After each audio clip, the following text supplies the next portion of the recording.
B2B Cambodia, the portal for business use in Cambodia. RGX, Cambodia's first licensed digital assets exchange, was launched in early January 2024, marking a new milestone in Cambodia's financial sector.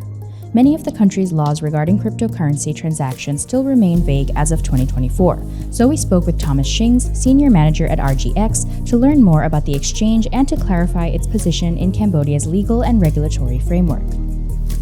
So first, could you please give us a little bit of an overview on RGX and kind of explain how it will operate here in Cambodia? So over the last few years, not only globally, but also in Cambodia, there was a lot of interest in digital assets and blockchain, also so-called cryptocurrencies. So with all this momentum, RGX is born out of that demand from people, and people already are operating in the space. Cambodians are already in that space. To some extent, there's this misconception that crypto or blockchain is illegal in Cambodia, which is not the case. Only the banks are not allowed to operate or deal with crypto businesses. It's not, we didn't come up with this a week ago, right? We've been working with the regulator for over a year now to make this happen and to find the right space, to find the right regulations and guidelines. So while there isn't a fully full built-out law yet, there is a rule book which we follow under the sandbox license issued by the SCSC. So, and it took months or like nearly 1 year now to work with the regulator to find those guidelines and to operate and really basically responding to the demand of the people, that the demand is already there, people already using it.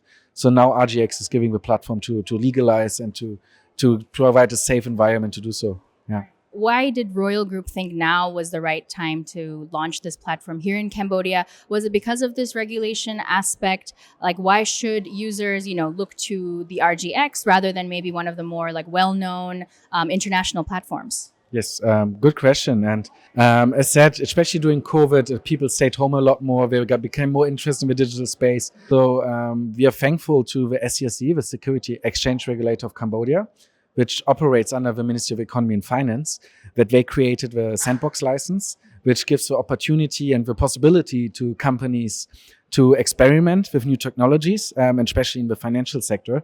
And under this realm, RGX is licensed, which gives us the opportunity to be here locally and operate this platform, which also comes with a lot of benefits to users rather than relying on something unlicensed, something which is not locally in Cambodia. It's better to regulate a space rather than trying to ban it, especially if something decentralized is blockchain. It's impossible to ban. Could you maybe just elaborate a little bit more specifically on how RGX navigates regulatory challenges and also ensures compliance with laws, regulations, whether they're national and also international regulations? Yeah. So under the sandbox license, we are monitored and supervised by the SSC.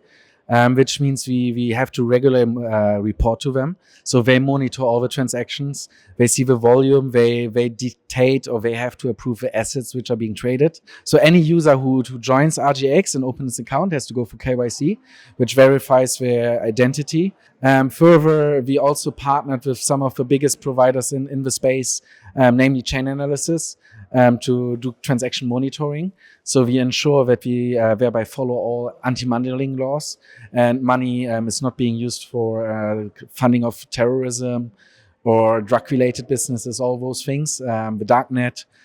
So the blockchains itself is monitored on that realm, that we ensure we follow all the laws similar to a bank. So on just the terminology here, the RGX is like a platform, an exchange platform for digital assets. Could you kind of clarify exactly what these digital assets are? Is it only cryptocurrencies or is it other things like NFTs as well? Cryptocurrencies are digital assets, and currently that's the majority of all the assets we have listed are either coins or tokens, and representing the different projects worldwide. And the ones we currently have listed are the most liquid ones globally, so basically the biggest project globally. So for now it's tokens and coins. Eventually we may expand to NFTs as well. Yes. In the future, do you guys have plans to maybe, establish these linkages with the banks? Maybe later if the stance of the national bank changes, are you already kind of working towards making those sort of bank linkages, for deposits, withdrawals, those kinds of things? Yes. Right now, we just launched on the 8th of January, and the platform we've launched so far enables you to transfer existing assets to RGX and enables you to trade on spot between other digital assets and to trade futures of digital assets. To withdraw or to deposit to fiat currency, we currently haven't enabled that, but we are planning to launch P2P to enable the users to trade between themselves, also using fiat. We really wish to also directly connect to the banks. And we are working with the banks already. We are already planning and we see what is technically possible. And we will also have more discussions with the regulator to enable that the banks can operate with us and generally the alternative financial space, right?